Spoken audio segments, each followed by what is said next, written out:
Hello everyone, welcome to day 70 of 75. నా transformation అయితే దగ్గరికి వచ్చేసింది. ఈరోజు hike of day, so I choose leg. Cutting start చేసినప్పటి నుంచి స్ట్రెంత్ అయితే తగ్గుతూ వస్తుంది. వెయిట్స్ తక్కువతోనే బట్ హై ఇంటెన్స్తో వర్కౌట్ అయితే చేసిన. క్వాడ్స్ మజిల్ పంప్ అయితే కనిపిస్తుంది. ప్రోగ్రెస్ అయితే గుడ్ వేలోనే వెళ్తుంది. బ్యాక్ స్క్వాట్స్, లెగ్ ఎక్స్టెన్షన్ తర్వాత లెగ్ కల్ అయితే స్టార్ట్ చేసిన.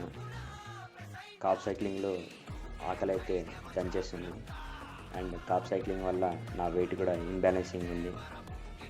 ఆ తర్వాత 230 kgsతో leg press. Of course weight doesn't matter in leg press. As యూజువల్గా యాప్స్ ట్రెడ్మిల్ అయితే ఫినిష్ చేసుకున్నా. రెయిన్ సీజన్లో వైట్ స్నీకర్స్తో అస్సలు బయటికి వెళ్ళకండి. ఇది ఈరోజు నా వెయిట్, ఈరోజు నా స్టెప్స్ కౌంట్.